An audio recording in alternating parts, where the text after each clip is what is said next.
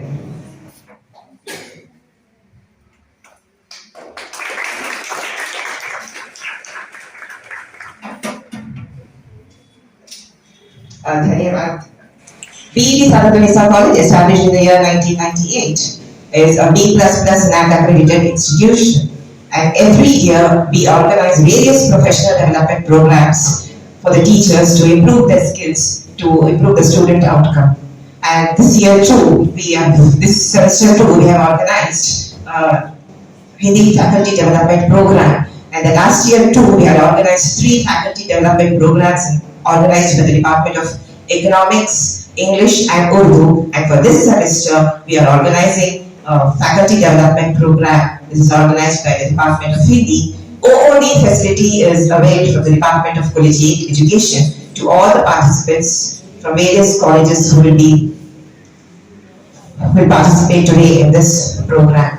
से निवेदन करती हूँ कि वे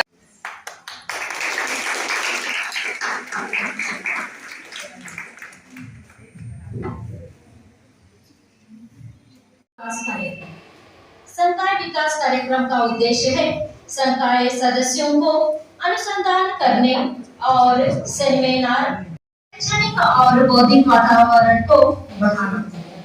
आज हमारे मुख्य वक्ता है doctor Isbaq Ali sir. In education तथा डीलिट इन हिंदी भी किया, भी काम किया और इनको राष्ट्रीय स्तर पर सम्मान प्राप्त हुए।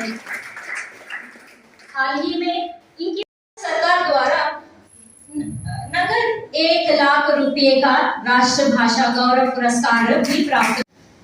अब मैं डॉक्टर इस्बाक अली सर से निवेदन करती हूँ कि वे अपने ज्ञान भंडार से हमें प्रकाशित करें। दक्षिण भारत में हिंदी शिक्षण की दशा बड़ा महत्वपूर्ण विषय है अपने आप में और बड़ा ज्ञानोपयोगी विषय है, क्योंकि यहाँ पर बच्चे भी बैठे हुए हैं मैं उनको दृष्टिगत रखते हुए भी अपनी बात कहूंगा, क्योंकि बच्चों की भी समझ में वो सब चीजें आनी चाहिए।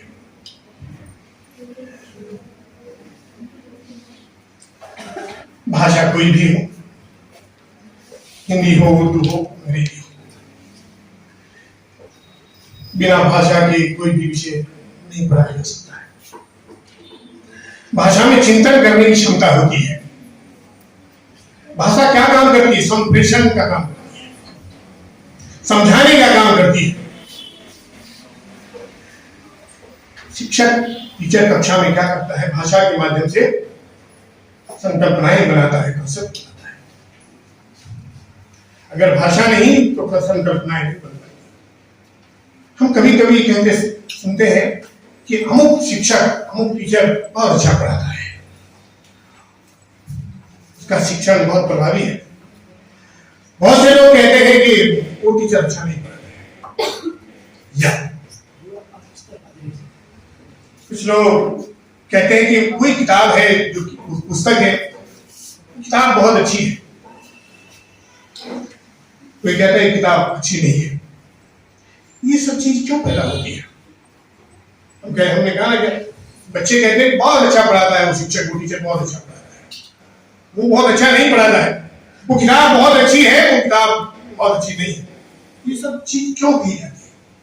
इसलिए कि भाषा कॉन्सेप्ट बनाती है, संप्रत्यय बनाती है।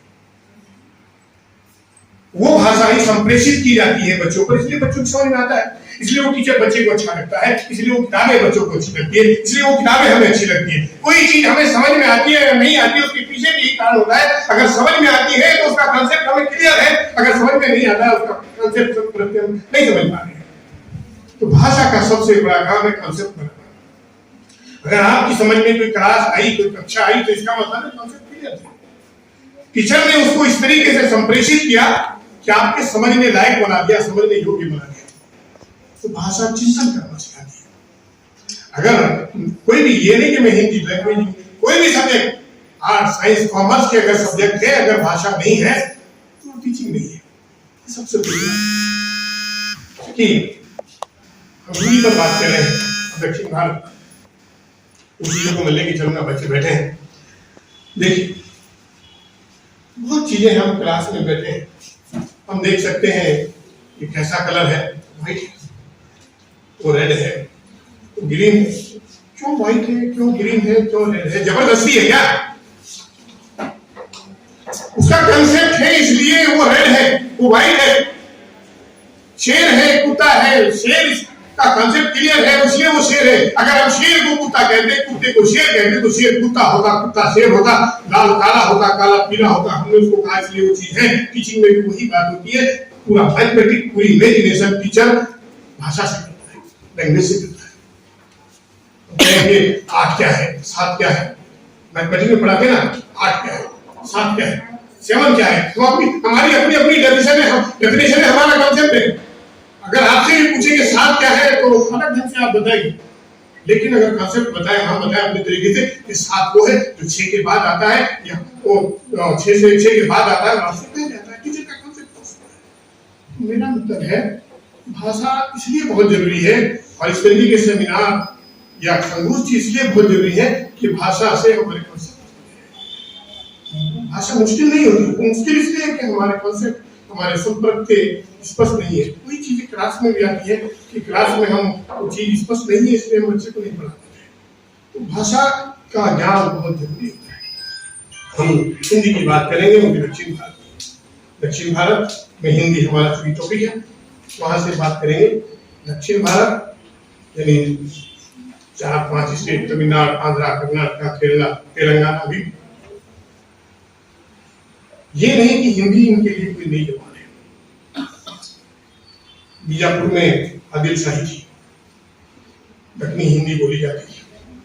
अभी भी कर्नाटक के मुसलमान उर्दू नहीं है, दक्षिणी हिंदी है। तो यहाँ मुस्लिम लोग हिंदी बोलते हैं, उर्दू कहते हैं, उर्दू नहीं, दक्षिणी हिंदी है। आदिल शाही बीजापुर की, निजाम शाही बीदर की, वहाँ की प्रार शाही, बादशाही, ये सब बहुत बढ़िया बढ़िया हिंदी में बहुत है। अब से नहीं, हजारों साल से यहाँ पर हिंदी बोली पढ़ी लिखी जाती है। लिटरेचर का बहुत लिटरेचर लिखा गया, बहुत रिसर्च है उन चीजों पर। सालार में म्यूजियम में बड़ी अच्छी दक्षिणी हिंदी की बहुत किताबें हैं जिनके ऊपर लोग दक्षिणी हिंदी में लोग काम करते हैं।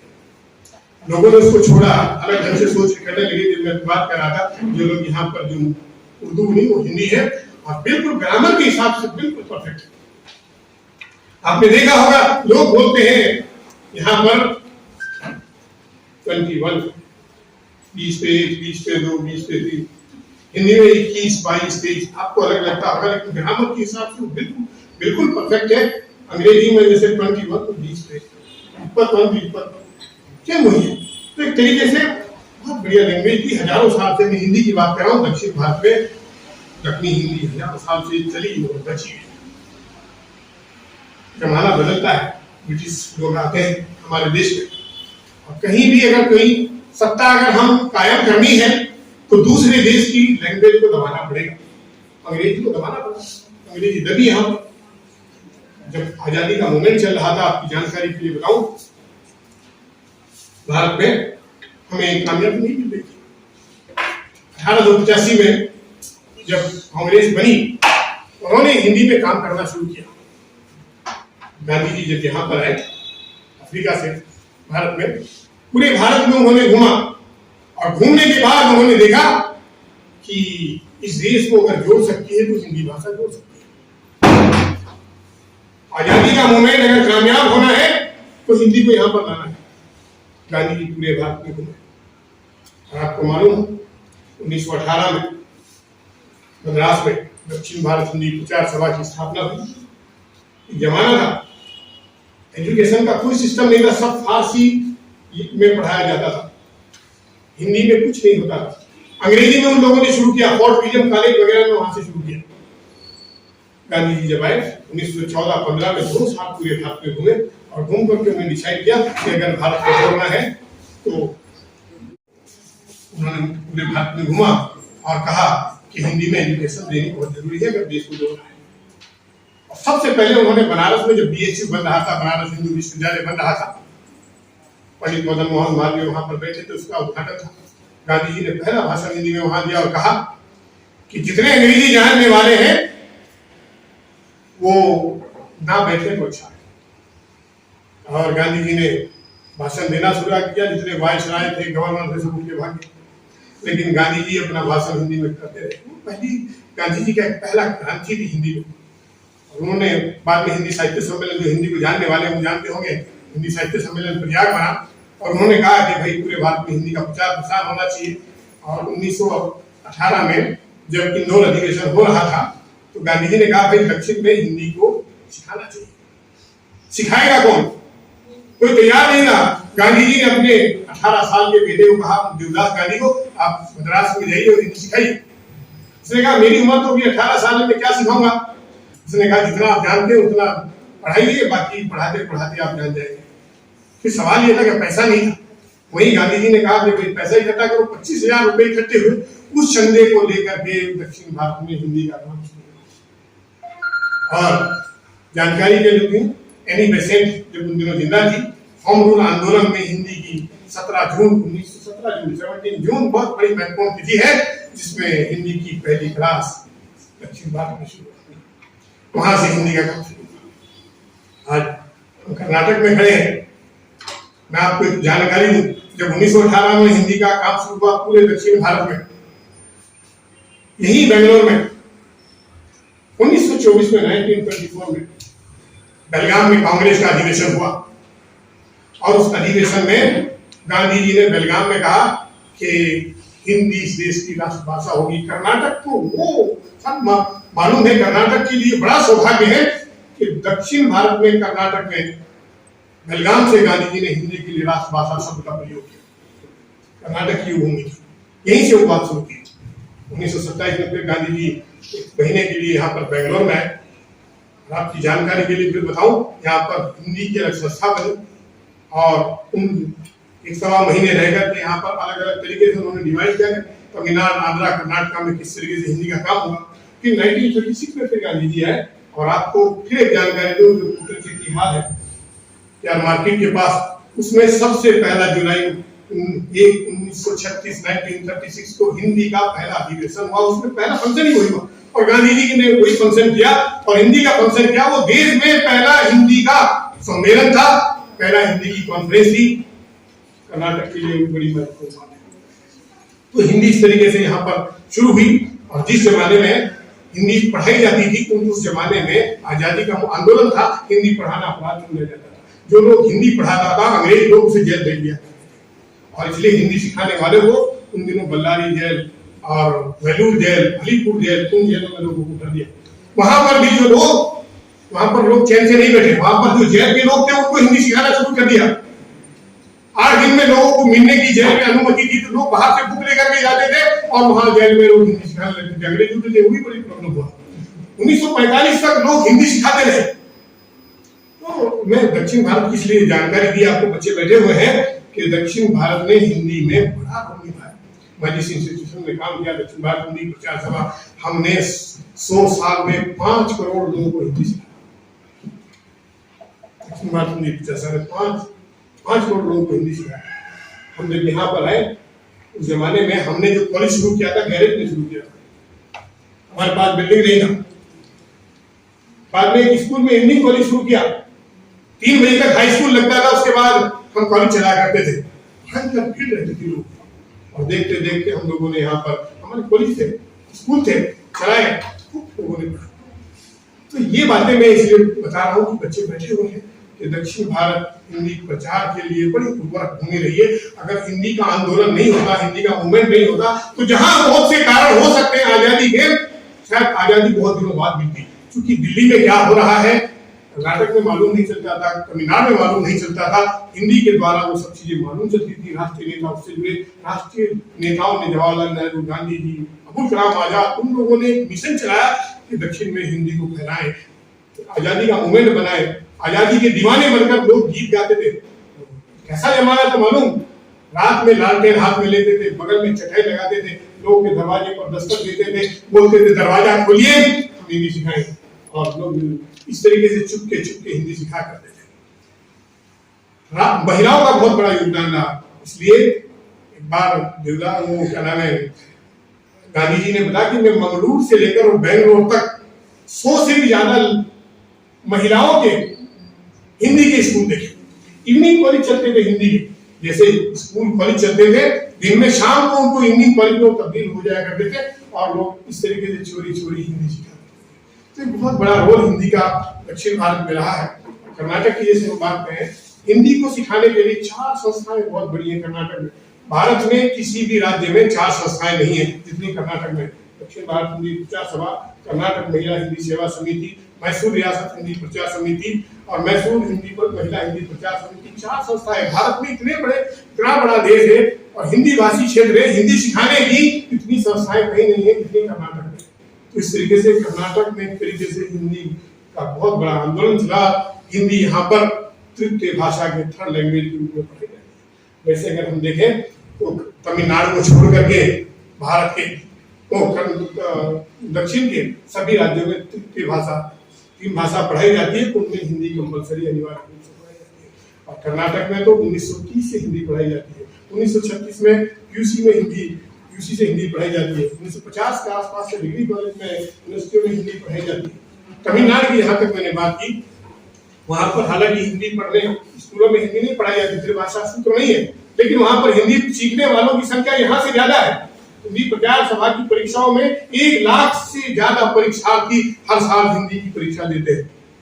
वहां पर हिंदी क्लास लगती है आज भी। सीबीएसई, आईसीएसई वहां पर स्कूल है, उसमें हिंदी पढ़ाने के लिए उत्तर प्रदेश, बिहार से लोग टीचर लेकर के आते हैं और ज्यादा पैसे दे देकर के उनको हिंदी सिखाने के लिए वहां पर व्यवस्था की जाती है। तो एक हिंदी की बात थी। मेरी एक छोटी सी बात है कि हिंदी शिक्षक यानी हिंदी की टीचिंग की समस्या क्या है। हमारा टॉपिक भी वही था, हिंदी शिक्षक दक्षिण में हिंदी शिक्षक की समस्या क्या है। समस्या है कि पढ़ाने की, कैसे पढ़ाएं, बच्चे सीख नहीं पाते। हमने डिग्री कॉलेज तक के बच्चों को देखा है, उनको हिंदी लिखना नहीं आता, हिंदी बोलना नहीं आता है। समस्या कहाँ है? समस्या वहां है कि हमारा टीचिंग सही से नहीं हुआ। हम बच्चों को क्या करते हैं, ट्रांसलेशन मेथड से पढ़ाते हैं, अनुवाद पद्धति से पढ़ाते हैं। जो अंग्रेजी में होता है, जो हिंदी में होता है, उसको अंग्रेजी में ट्रांसलेशन कर देते हैं और सोच लिया कि बच्चे को आ गया समझ। क्या बच्चे को समझ में आता है? वो सिर्फ उसकी मीनिंग समझ लेता है, उसके जो अंदर व्यवहारिक चेंजिंग है, व्यवहार में जो आना चाहिए वो नहीं आता। मार्क्स ले आते हैं, पास हो जाते हैं, वो तो कैसे भी होता है, लेकिन सीखा तो थोड़ा ही। अनुवाद पद्धति से सब पीछे ट्रांसलेशन कर लेते हैं, इसको हिंदी में ये कहते हैं तो अंग्रेजी में इसको ये कहते हैं, नहीं तो मातृभाषा का प्रयोग कर लेते हैं, हिंदी है इसको कन्नड़ में ये कहते हैं, और बच्चे को जैसे तैसे नोट्स देने की परंपरा है, दिखा दिया जाता है, बच्चा पढ़ करके पास। तो अनुवाद ट्रांसलेशन जो पद्धति है वो टीचिंग में भाषा को पढ़ाने की कोई पद्धति थोड़ी। 100 साल पढ़ाएंगे, पढ़ा रहे हैं, हजारों साल पढ़ाएंगे, वही होंगे, ऐसा होता नहीं ना। बहुत जरूरी है कि हम डायरेक्ट मेथड से पढ़ाएं। डायरेक्ट मेथड मतलब जैसे अन्य भाषाओं को पढ़ाते हैं, अंग्रेजी को अंग्रेजी में पढ़ाते हैं, कन्नड़ को कन्नड़ में पढ़ाते हैं, तो हिंदी को हिंदी में पढ़ाएं। ये टीचर से उनको छोड़ना पड़ेगा। ट्रांसलेशन की पद्धति अंग्रेजी में इसको ये कहते हैं। बहुत जरूरी है, जो लोग आप लोग किसी कमेटी में मेंबर हो, ये मैसेज जाना चाहिए कि सिलेबस वही जो रियल हो, वास्तविक हो, वर्तमान में हो। साहित्य का मतलब लिटरेचर का काम क्या है? अतीत को भी बताए, वर्तमान को भी बताए और भविष्य के बारे में कल्पना करना भी सिखाए, वो साहित्य है। क्यों पढ़ते हैं हम लिटरेचर? आप बच्चे बैठे, आप सोचते होंगे हमको बीकॉम के, बीएससी के, बीबीए के, बीपीएम के, हम लिटरेचर क्यों पढ़े, क्यों पढ़ते हैं? क्यों सोचा? इसीलिए पढ़ते हैं कि हम अपने वैल्यू, अपने मूल्य, अपनी कल्चर को जानने की कोशिश हम लिटरेचर के माध्यम से।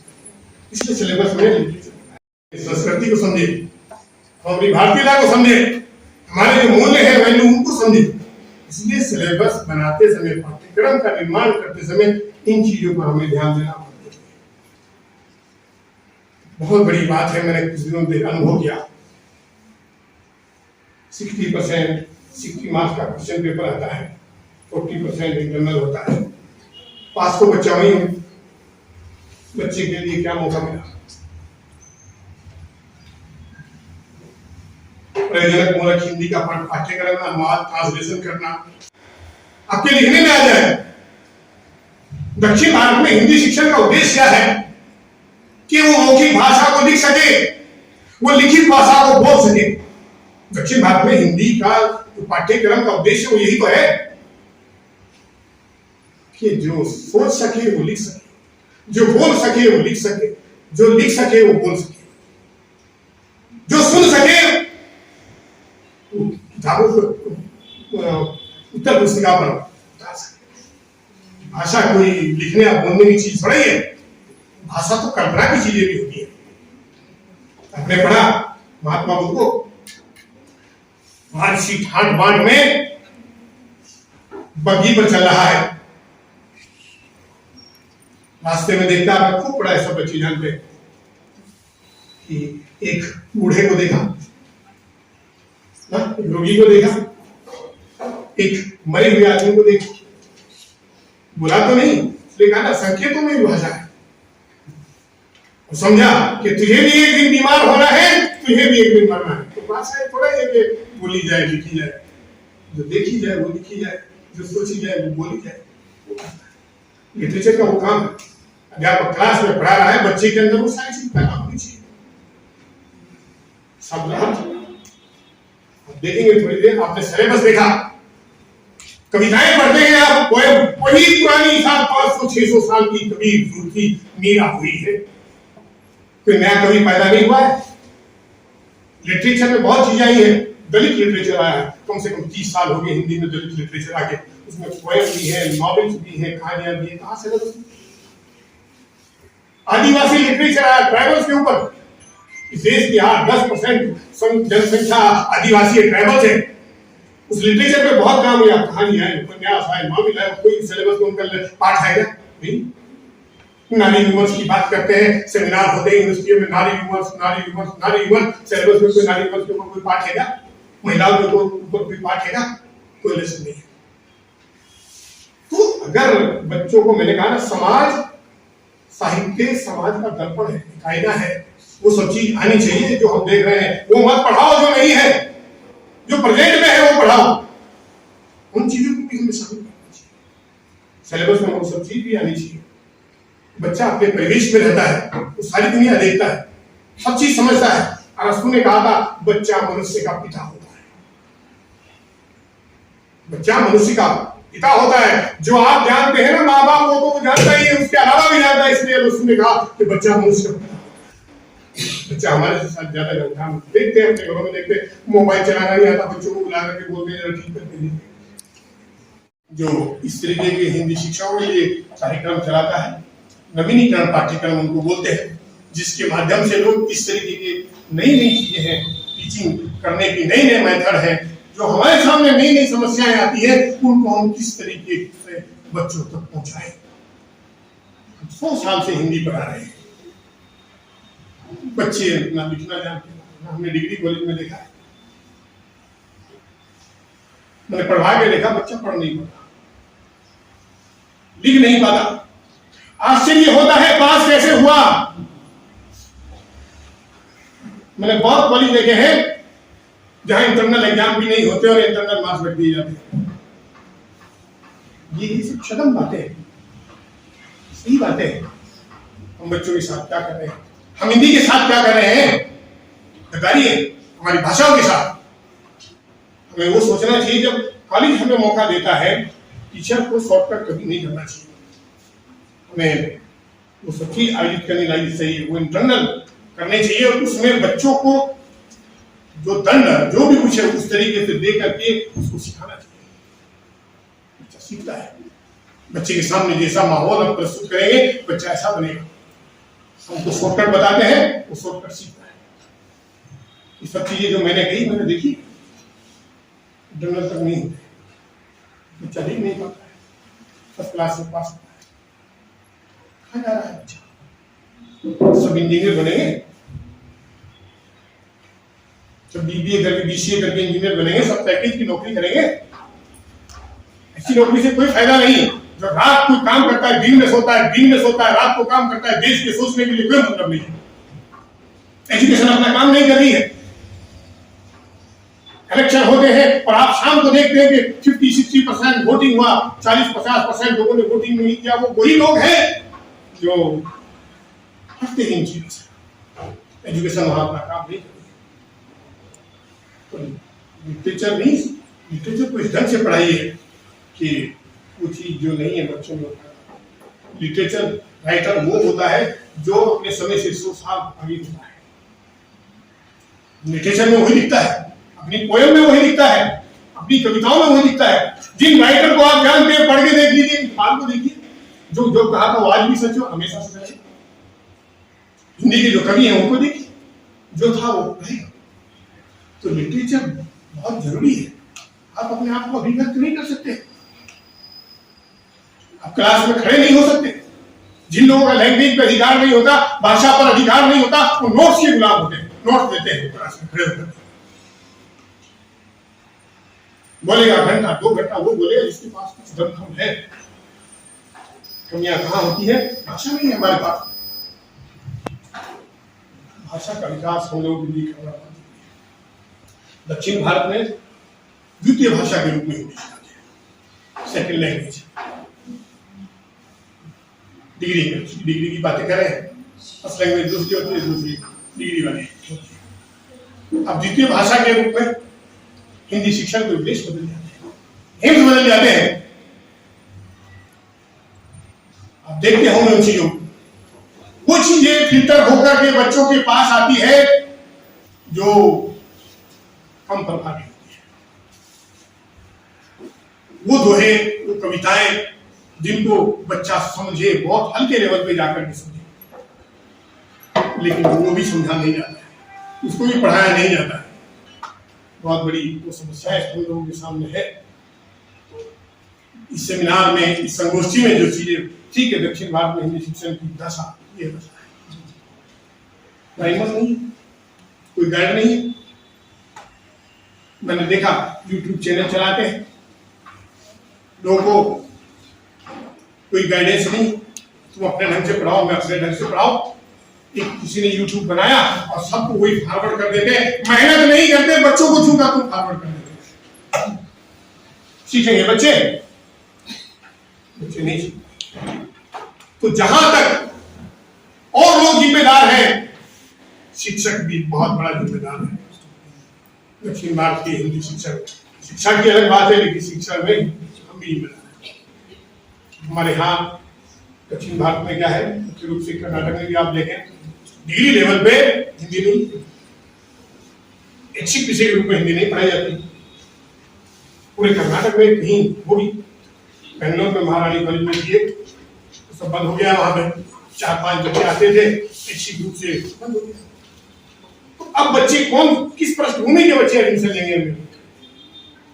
जिनका ग्रेजुएशन में हिंदी नहीं रहा, जिन्होंने ग्रेजुएशन में हिंदी नहीं पढ़ी, स्नातक स्तर पर जिन लोगों ने हिंदी नहीं पढ़ी, वो या तो साइंस से आएंगे या कॉमर्स से आएंगे, जिन्होंने 2-2 साल का क्या पढ़ा हो, हिंदी पढ़ी हो, वो एमए में आते हैं, वो एमए करते हैं। फिर वो रिसर्च कहां से करेंगे? क्योंकि उनका जो धरातल है वो तो हिंदी का बैकग्राउंड नहीं रहा,